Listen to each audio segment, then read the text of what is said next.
Hello everyone, and welcome back to Occult Perspectives.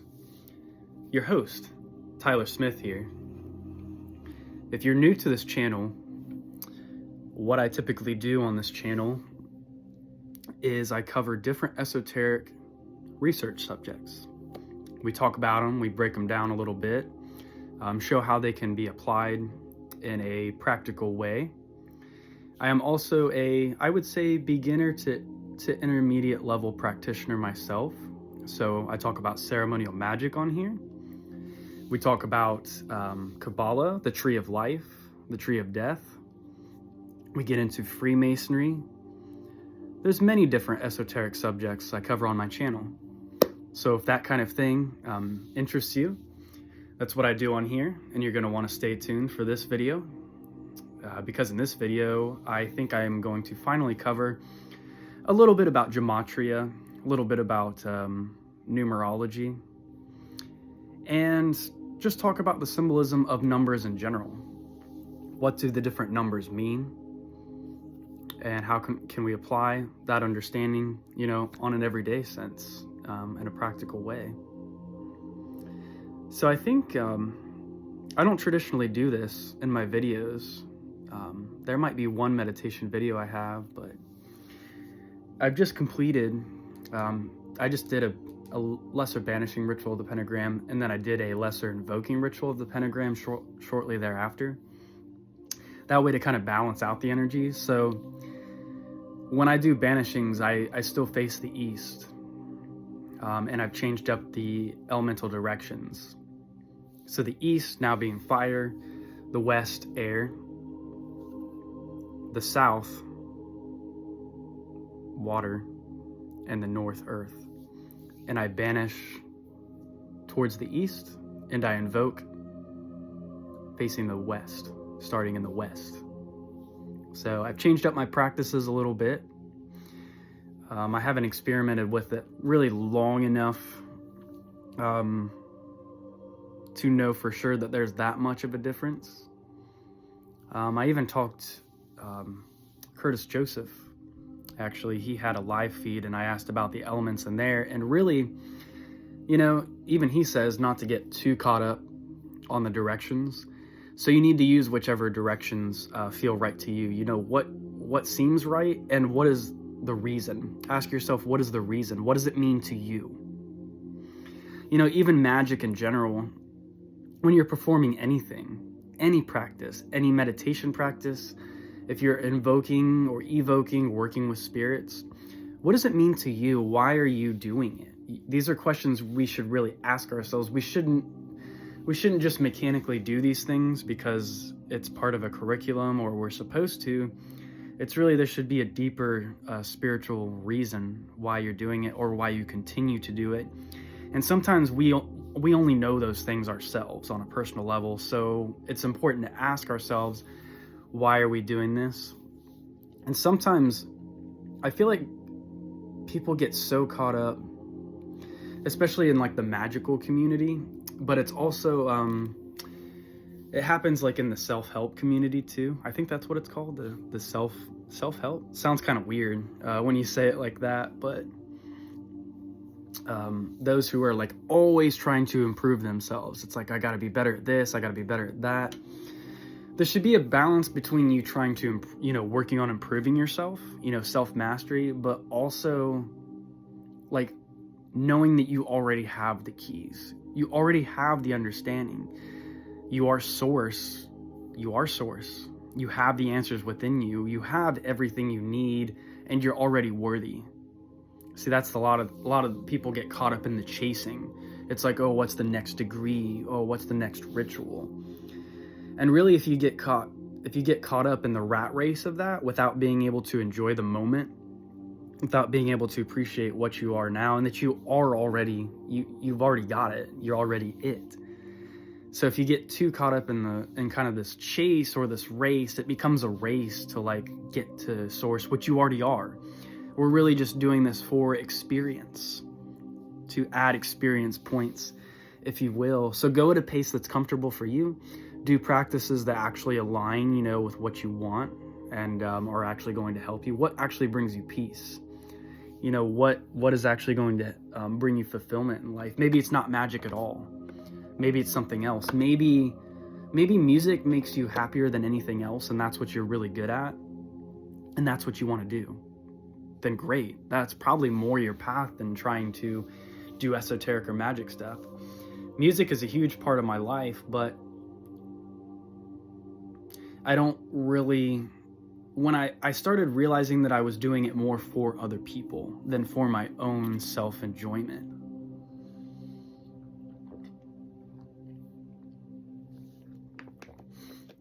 And really I've come to realize that even this whole earth experience, just being here as a physical being, yes, I did come here to learn certain things, but I'm not really just doing it like for my own egoic, you know, for simple egoic reasons. I'm not saying that I don't have ego. Of course I have ego. Ego is healthy.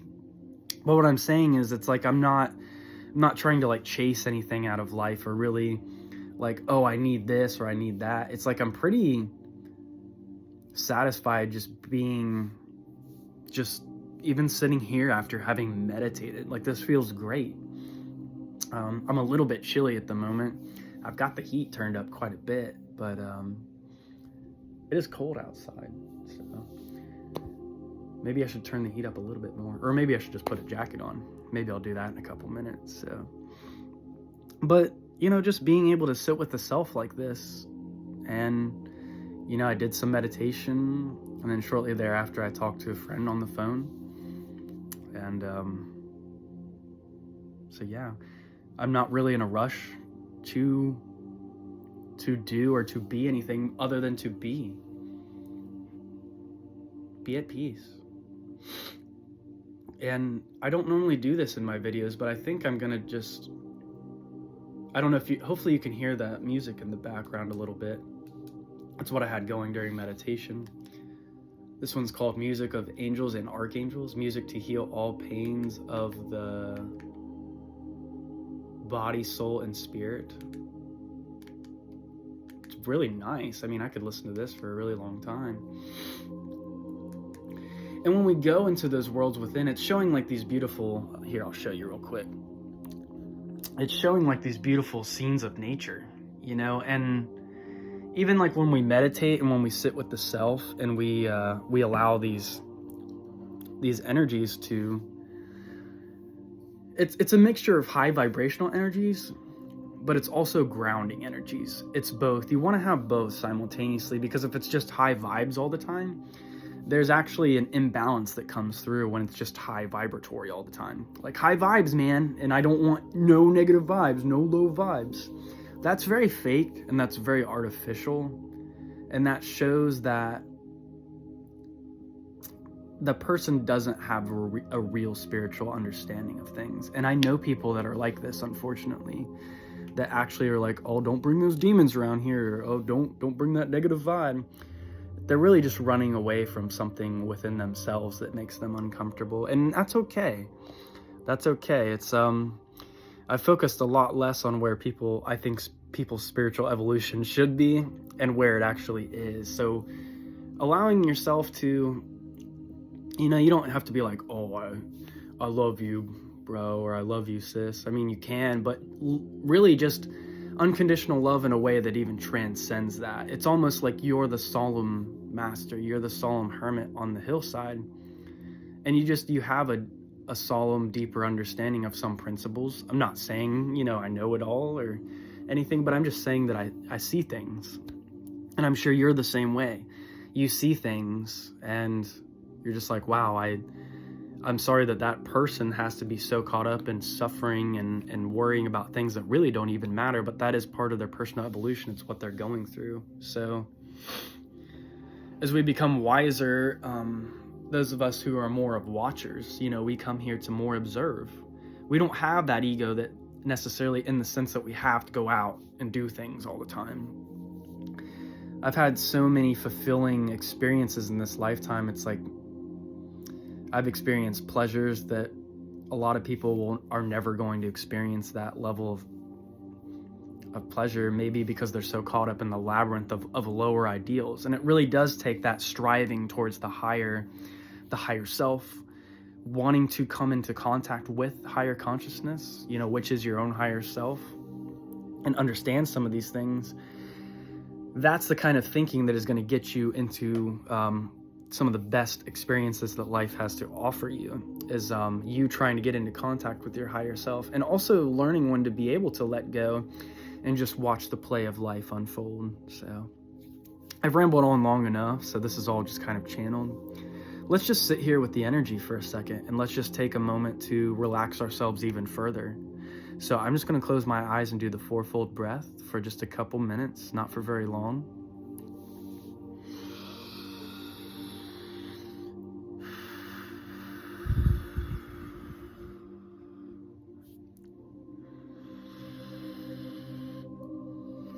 I will often use my fingers to kind of help the airways and my nostril airways to kind of clear up. I have kind of a difficult time breathing through my nose sometimes, so it just helps to be able to take those deeper breaths if I just kind of take my fingers and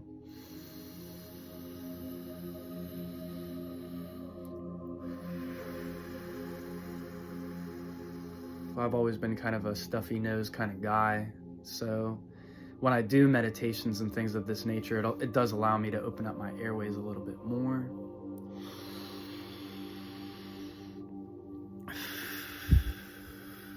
And I'm just thankful that I'm here in this present moment, you know, being able to enjoy the bounties really of self, just that I'm able to connect into this universal energy flow and enjoy it.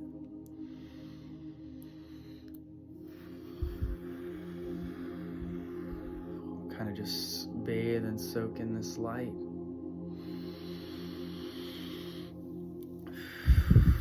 Even though you may perceive the light as something outside of yourself, it's just like when we interact with beings, you know, whether they be angels or demons or whatever degree of existence that you happen to be working with. It's all just aspects of the self. It's all just self. And as we come into more of a, deeper realization of that, we become more comfortable with who we are as a whole. We become more holy, more holistic.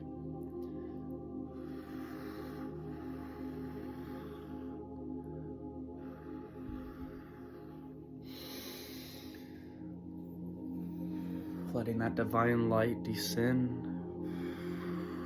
And it is the light that you are. It is your light. This is your birthright. Nothing can take this away from you. The world can try to distract you with endless distractions, but really just be at peace.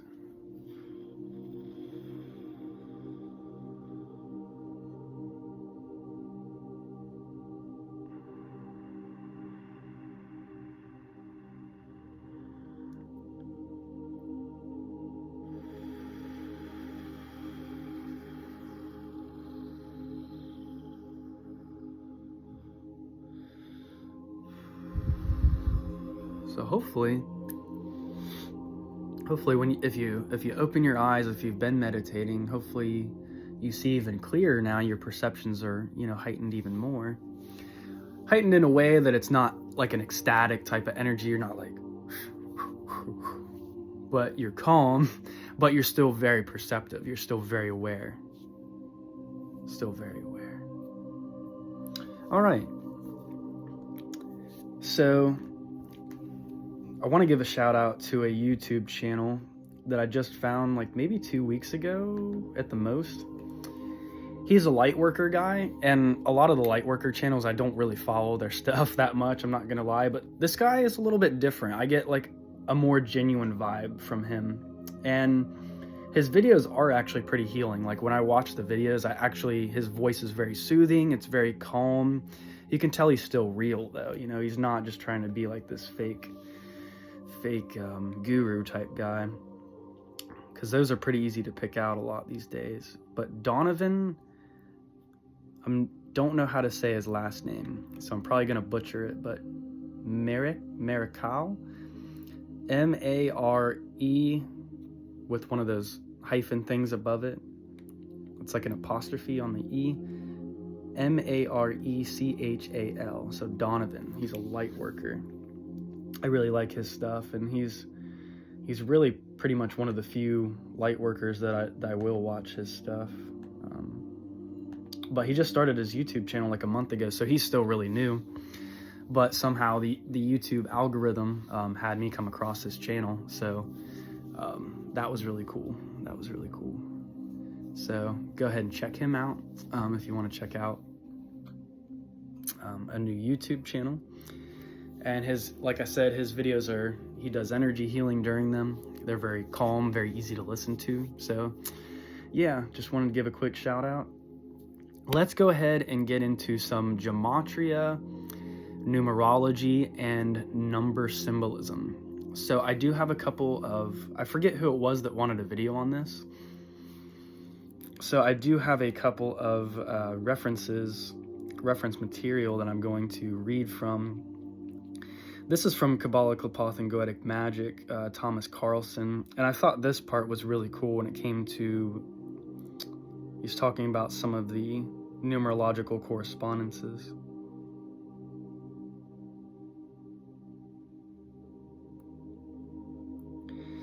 The world of ideas that became the Kabbalah. This is the section called the Kabbalah and the left side in the book. It's on page 21, near the beginning of the book, somewhat. The world of ideas that became the Kabbalah was founded as far back as the Hellenistic times in tracts like Sefer Yetzirah, which was probably written around the 4th century. Predominantly, however, Jewish Kabbalah was developed during the 12th and 13th century. Kabbalistic mysticism is rooted in the thought that the world is constructed around fundamental mystical and spiritual principles that correspond to mathematical values. Since numbers and letters are identical in the Hebrew alphabet, Kabbalists sought hidden meanings in religious manuscripts and divine names that could be revealed through numerological correspondences. An example of such numerological correspondences was the Kabbalistic calculation of the numerological value of the word Messiah. Messiah. Sounds like a snake. Constructed with the letters M-S-H-I-C-H, which represent the numerological values 40 plus 300 plus 10 plus 8, the sum of which is 358. To their great horror, the Kabbalists discovered that this number furthermore corresponded to the serpent, Nikesh in Hebrew, in the Garden of Eden, whose name was constructed by the letters N, CH, and SH, which represent the numerological values 50 plus 8 plus 300, which likewise together make 358. Could the serpent be identical to the Messiah? Well, of course, because even Jesus said, be ye as wise as serpents.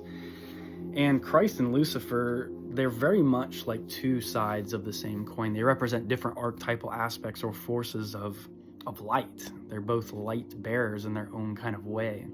So you can't really understand one without the other. And that's what just, it really bothers me sometimes when people they're focused only on the light or on the positive, but they won't research or even delve into the depths of trying to understand the darkness in any way. It's like they'll only focus on that when there's an unfortunate incident in their life, and then when they're on top, when they're on their prime game, and everything's working out for them, they hold off going into those levels of their mind until something else bad happens again.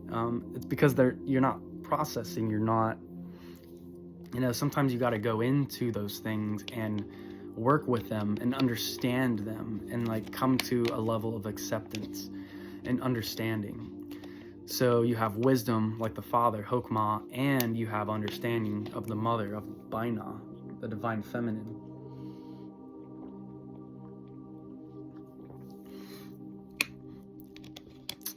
It's been, the older I get, I feel like the more, even in just the past 6 months, I've learned more from the sphere of Binah, a lot more. I've become a lot more understanding of things, because I have a lot of knowledge, I have a lot of knowing, I have a lot of wisdom, but there's a lot of things that I just don't understand, or, still, I'm coming to an understanding of it, but it's happened kind of slowly. It's like, I'm just like, why? I don't understand why. I know that it's this way, but understanding why it's this way. And that's why mothers, or, someone who is actually embodying their feminine, sacred feminine, that motherly love, they just understand. They just understand. They don't have to logically know or have wisdom. They just understand. So there's something very magical to that. So I've been trying to tap into more of the understanding of that. It was just another little side rant there.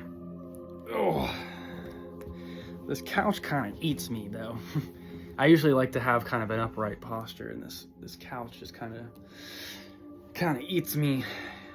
I need one with a more firm but soft bottom, because I'm such a bony guy anyway. It's hard for me to get comfortable sometimes, depending on the chair or the couch. Well, I think I just lost my spot where I was in this book when I picked it up. So I'm gonna go back and let me see. I'm reading now from The Secret Teachings of All Ages. So page 397, that is where he talks about gematria.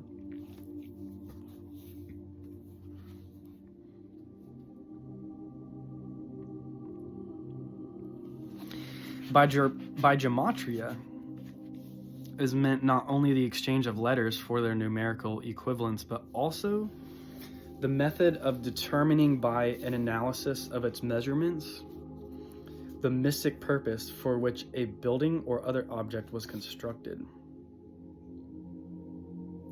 Interesting. S.L. McGregor Mathers in the Kabbalah Unveiled. And of course, we know Mathers was one of the guys who started the Golden Dawn. He was a Freemason. He gives this example of the application of gematria. Thus also the passage Genesis XVIII, so that would be 18. Is that 18? Genesis 18:2? Not sure if that's correct or not. He has some letters listed here: VHNH, all capital, and then SH, capital L, capital S, and then lowercase h and uppercase H. So Vahena Shalisha, and lo, 3 men equals in numerical value: Alv Mikal, G Brial, Vrpal, Elo Michael Gabriel V Raphael. These are Michael, Gabriel, and Raphael for each phrase, equals 701. Assuming the sides of a scalene to be 11, 9, and 6 inches, a triangle of such dimensions would then be an appropriate symbol of Jehovah. For the sum of its 3 sides would be 26, the numerical value of the word IHVH. Is that Yod-He Vav-He? Is that the same thing? Gematria also includes the system of discovering the arcane meaning of a word by analyzing the size and arrangement of the strokes employed in the formation of its various letters. Gematria was employed by the Greeks as well as the Jews. The books of the New Testament, particularly those attributed to St. John, contain many examples of its use. Nicephorus Callistus declared the Gospel according to St. John to have been discovered in a cavern under the temple at Jerusalem, the volume having been secreted long anterior to the Christian era. The existence of interpolated material in the 4th Gospel substantiates the belief that the work was originally written without any specific reference to the man Jesus.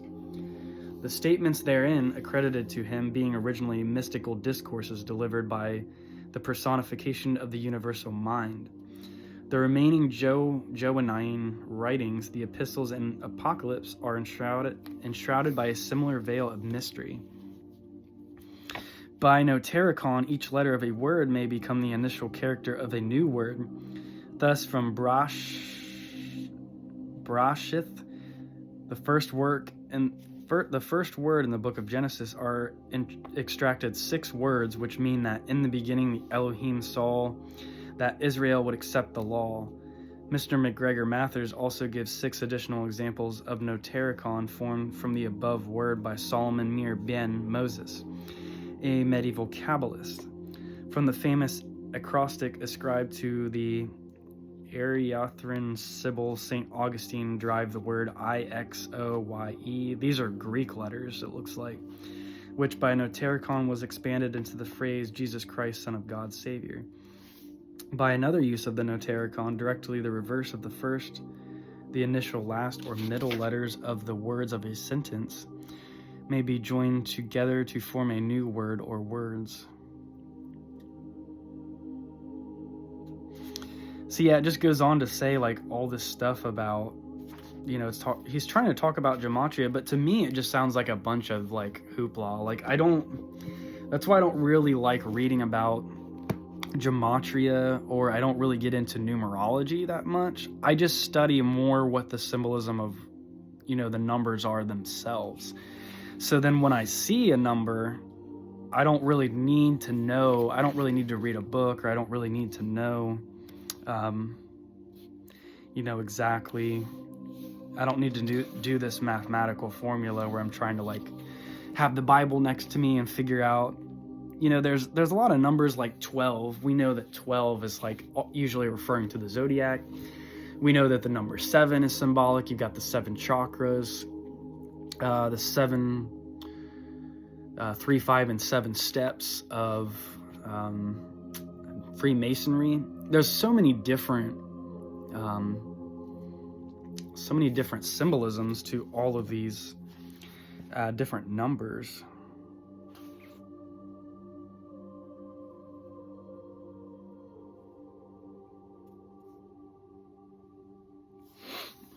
So yeah, I mean, if you want to get into some of the more specifics of a lot of this stuff, the numbers, the mathematics, and all of this, this book is free online. There's a PDF of the Secret Teachings of All Ages, and there's entire chapters which are dedicated to, like, here you have the Pythagorean theory of music and color. That's a whole chapter in and of itself. Pythagorean mathematics. So there's all different kinds of the Kabbalah, the secret doctrine of Israel, all of these different things. Notaricons. The most common, I think that's how you pronounce it, is notaricon. The one that I'm most familiar with is in the lesser ritual of the pentagram, when you vibrate Agla. Agla is actually like a shortened word, and each letter in Agla is an entire word in and of itself. So that's what a notaricon is, and I've covered that in videos before. So if you want to know more about that, go back to my older videos, probably on like the lesser banishing ritual of the pentagram. Those are definitely some older videos now. I have a lot more information when it comes to my opinions on like the lesser banishing ritual of the pentagram, when to use it, when not to use it. So I don't think it's a ritual that should actually be used all the time, because I think just banishing and banishing just depletes, like you're just depleting earth, which earth is important anyway, because our physical bodies, that's how we interact in this physical world, is through our bodies, through our vessels.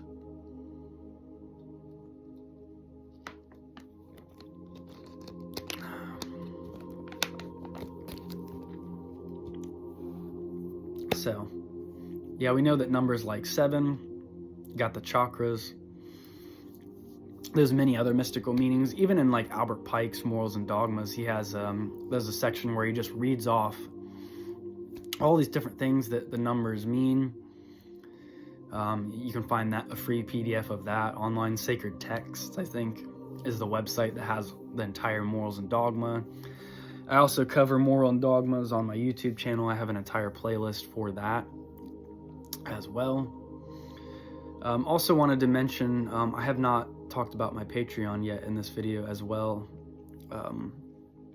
So if you're interested in that, I have just posted, I'm about to post probably the rest of the chapter today, so I'll have the entire Entered Apprentice chapter on there. It's chapter 6 of my book entitled Freemasonry and Ceremonial Magic. I highly recommend you go and check that out, because I'm going to be taking a break from that book for a little while. Probably focusing on YouTube videos a little bit more, because it's a lot of work. And I think the Master Mason degree, chapter 8, is actually going to be the beginning of the next tier, probably my second tier, which will be $10. So anything chapter 8 and onwards will be $10. And you can just pay that one time and then get access to those chapters, and then you can go ahead and cancel it after the first month if you want to. It's not something I expect anybody to pay every month. Same with the $5. The $5 membership too is going to get you the first complete 7 chapters of my book. So there's a lot of information in that already. I have a lesser invoking ritual of the pentagram video on there as well. I would like to get a lesser banishing ritual of the pentagram on there, and maybe one other ritual video. So there'll be a few ritual videos on the Patreon. Maybe even doing some shorter videos of some more unique lessons too. That'll be probably on the $5 and the $10 Patreon, but it's going to be a while before I would have anything that's more than a $10 tier.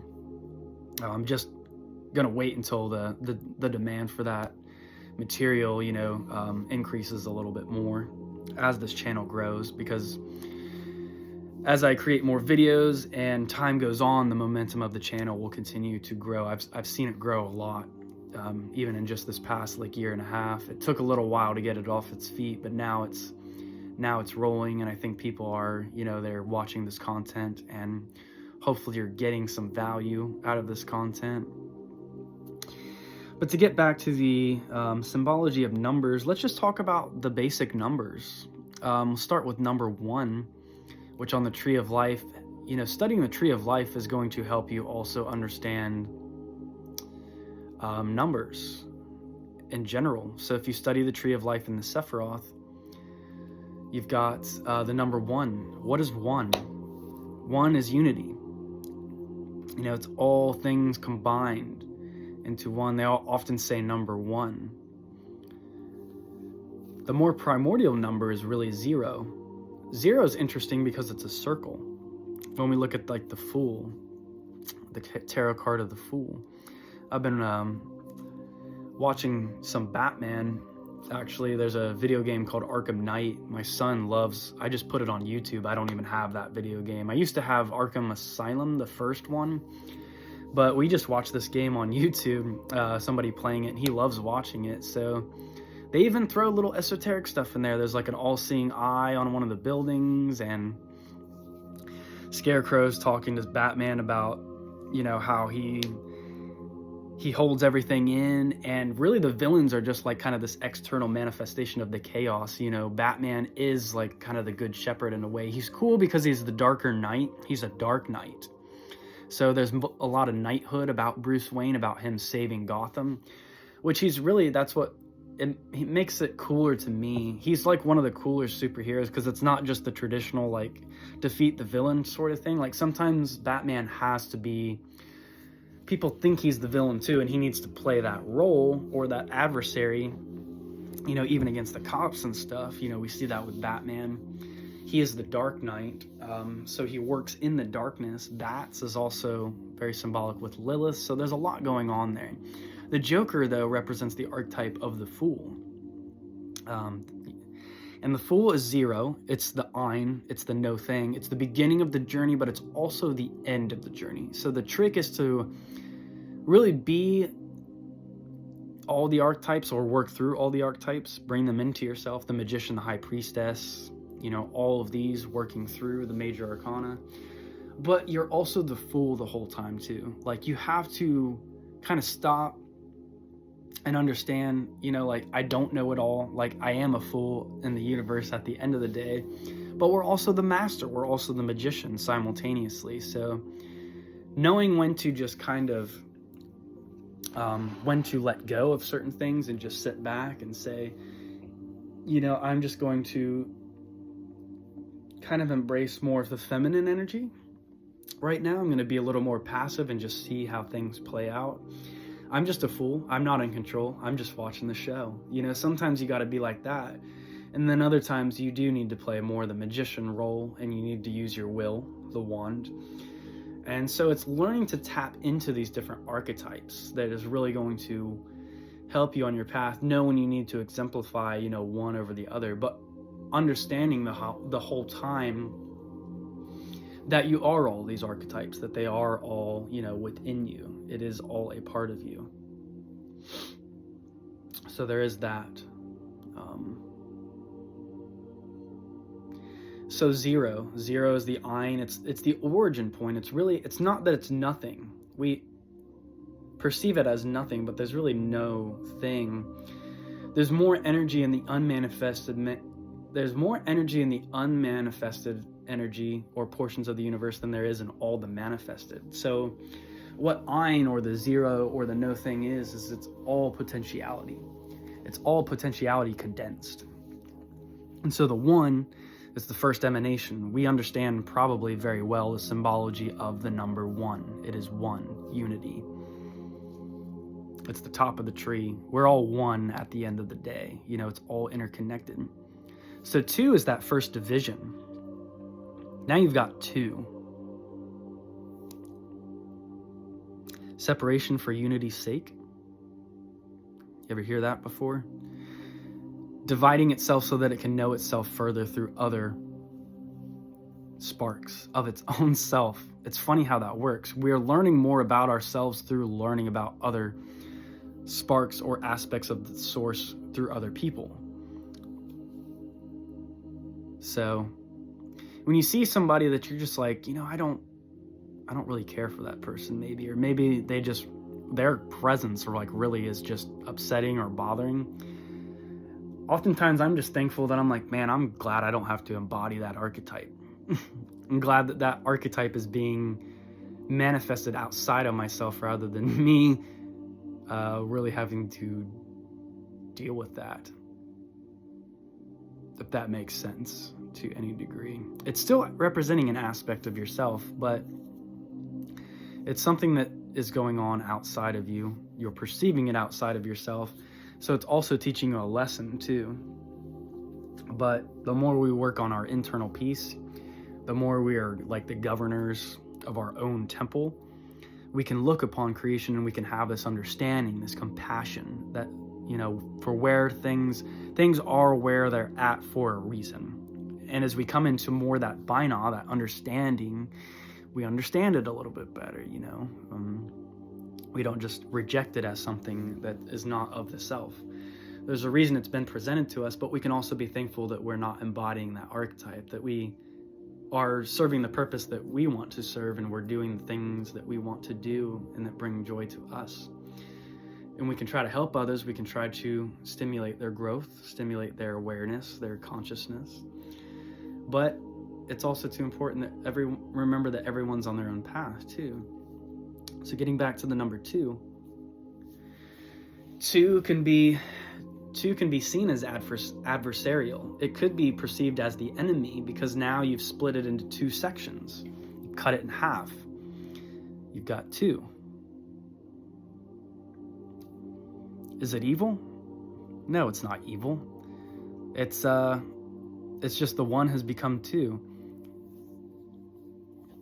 Two is a very important number to really understand this duality that's within ourselves. We can merge the two, and we can also appreciate the two for its separation as well.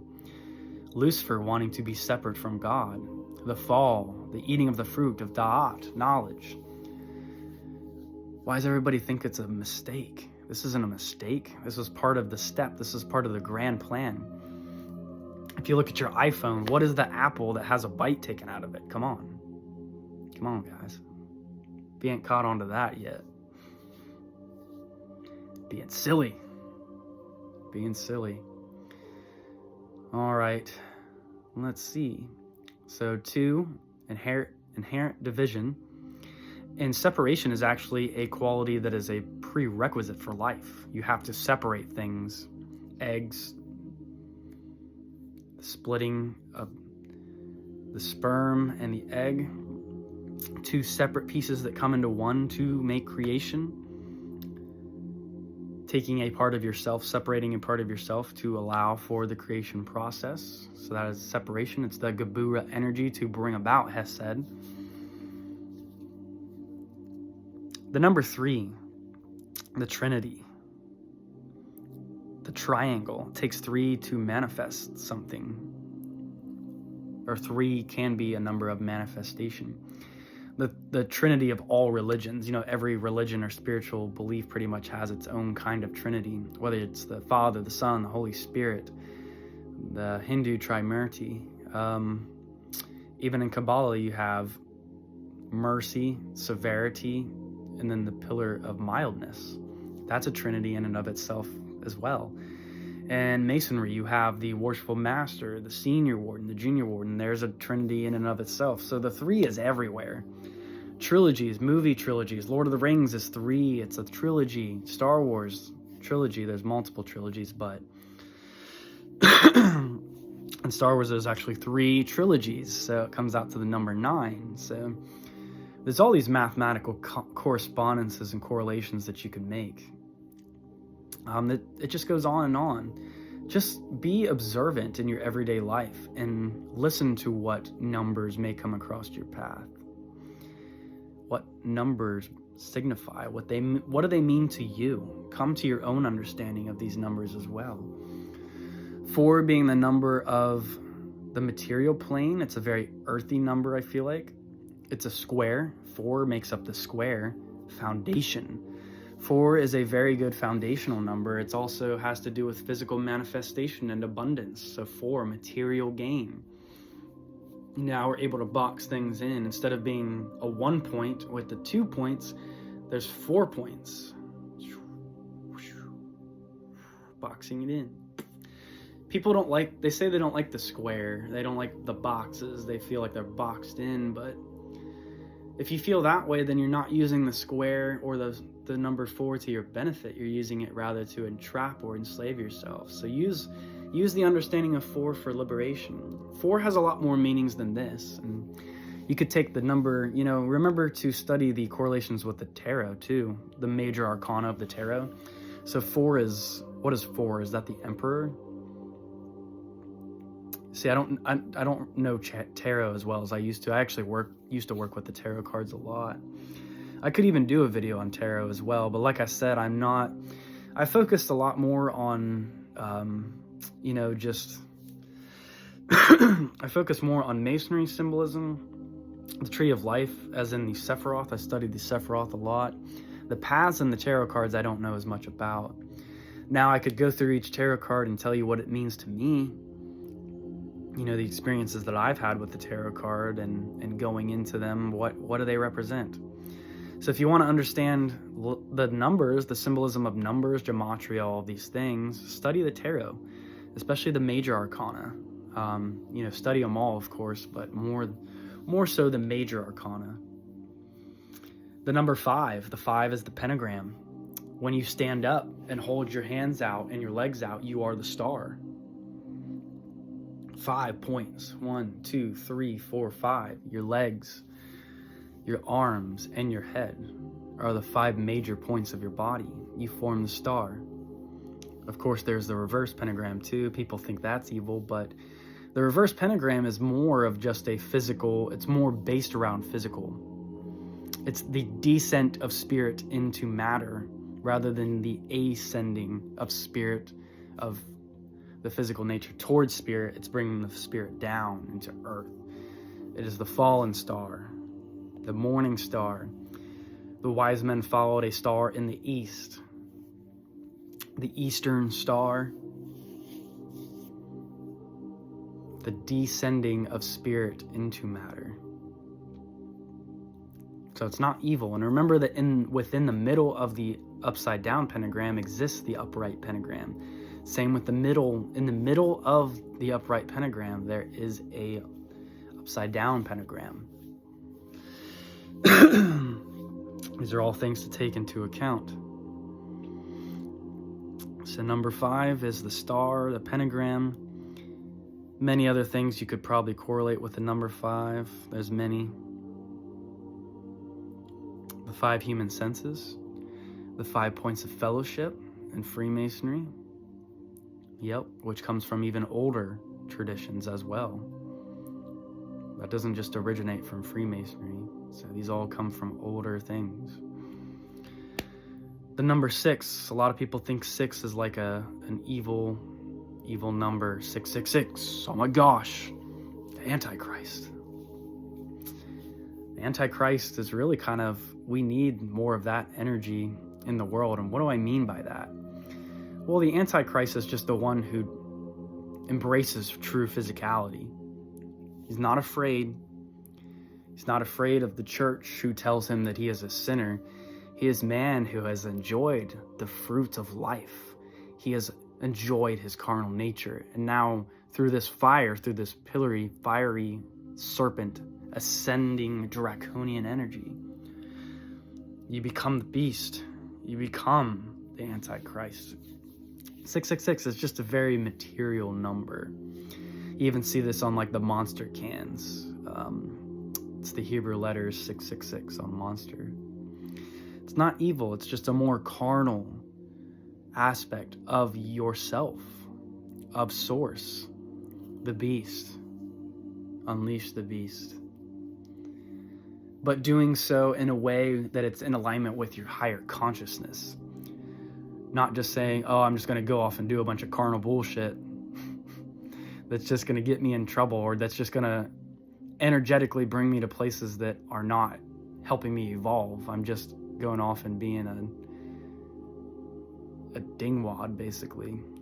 That's not embodying the Antichrist. No, it's not. If you want to embrace the beast, it's not like easy. It's not as easy as just, oh, I'm going to go out and get drunk and I'm the beast. That's silly talk. It requires a level of mastery. It does, if you want to harness and channel those energies. So 666 being a more physical natured number.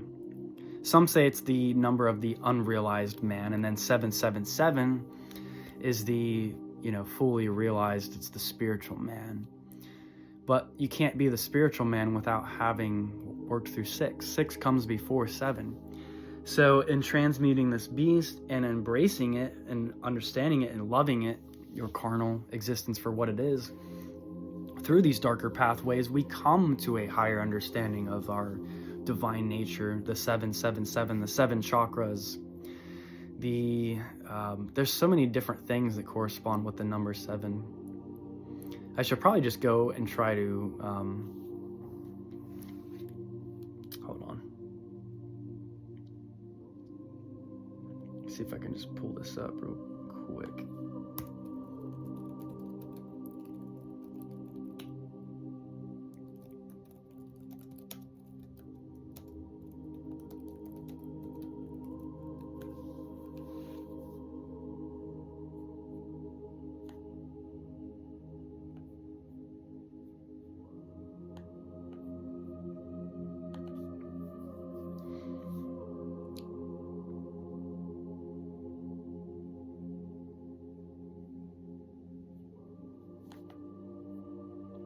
That was kind of weird. It made me actually download this.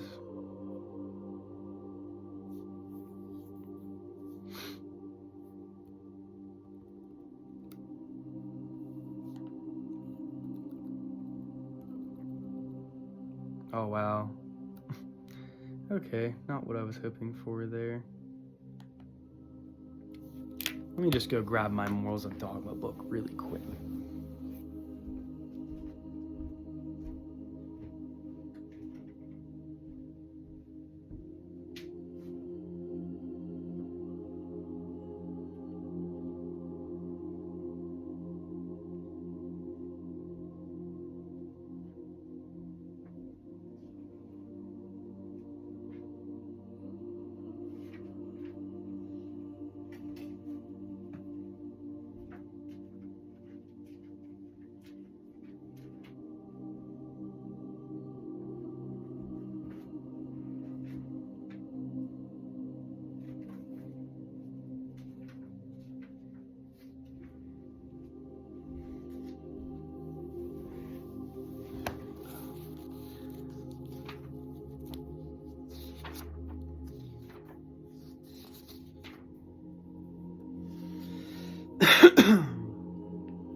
I know there's somewhere in this book, and it's got to be towards the beginning. Here we go.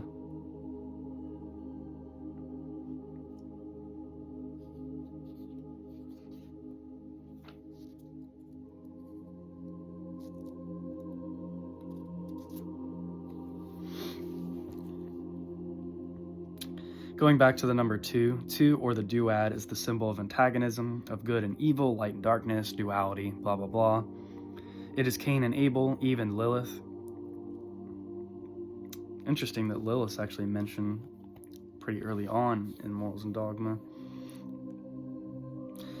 Jacob and Boaz, Ormuz D, is that how you say that?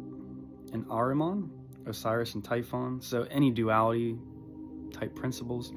3 or the triad is most significantly expressed by the equilateral and the right angled triangles. There are 3 principal colors or rays in the rainbow. Interesting.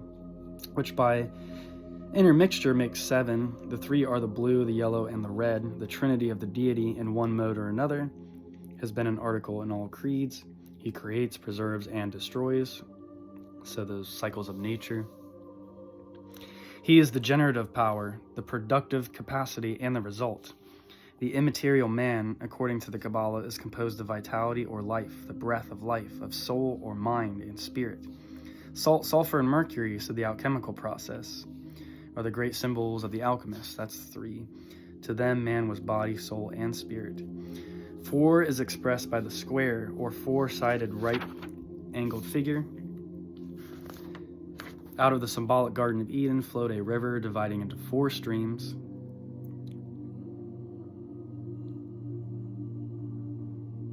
I'm kind of skipping around here. This, for me, started on page 57 in Albert Pike's Morals and Dogma. So it's towards the very end of the Fellowcraft degree chapter that he's reading off all of these different number symbolisms. With the 4, of course, I forgot to mention the 4 mans of Ezekiel's vision. Ezekiel saw the 4 living creatures, which we see, of course, during the lesser ritual of the pentagram. It's a very key component in visualization.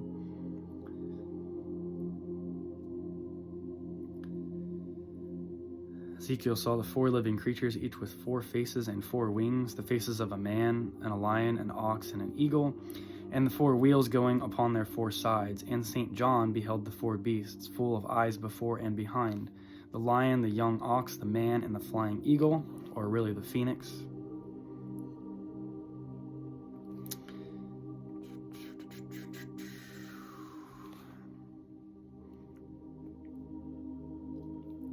And then getting back to the number 7, he has a lot of 7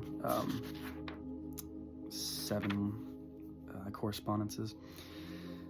A very peculiar sacred number, 7 planets and spheres presided over by 7 archangels, 7 colors in the rainbow.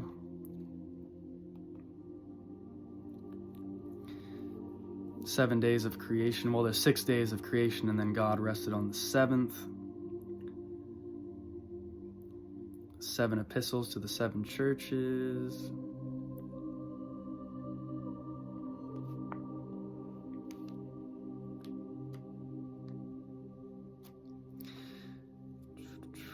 Seven planets, of course. So yeah, I mean, you can go on and on, but what do these numbers mean to you? And then when they do come up synchronistically for you, like you might see a 333, that's how I usually know that's a number current that I tap into a lot. And when I start telling people about the number 33, they start to see it a lot, like after I tell them about it. So I have put people into the current of 33 after telling them about it and kind of what it represents. It's the number of, You know, Jesus lived for 33 years. There's 33 degrees in Freemasonry. It's either 32 or 33 that has to do with the spinal column. I've heard different things. Some say 32 vertebrae in the spinal column. Others say 33. But 33 is kind of this master number. It's like right where water begins to freeze. It's right around the 32, 33 area. So it's a very powerful number. 3 of 3, you've got the Trinity energy twice. And then when you see 333, that's very powerful as well. Now, if I see the numbers 2, that means I'll know that I'm going to deal with probably a more dualistic aspect of reality, maybe in the near future, or I'm getting a message that's showing me, you know, if I see numbers like 555 or 777 or 333, typically that means good, you know, that's like a good, has a good connotation for me anyway. You start getting into the number, we talked about 7, the number 8 is like infinity. You know, you see that in the Strength Tarot card. Infinity is symbolized by the number 8. You know, it goes in a loop. Serpent eating its own tail kind of thing. So there's a lot of abundance power in the number 8. The number 9 is one of those numbers that it can be kind of it represents deception on some level. Mark Passio did a video on this once, and I know that 9's a sacred number. It has a lot of like good correspondences, but it also can represent, it is the triple triangle though. It's 9 is the square of 3. But there's something about the number 9, and I can't remember what it is, and on a mathematical level where it does represent, there is deception to some degree.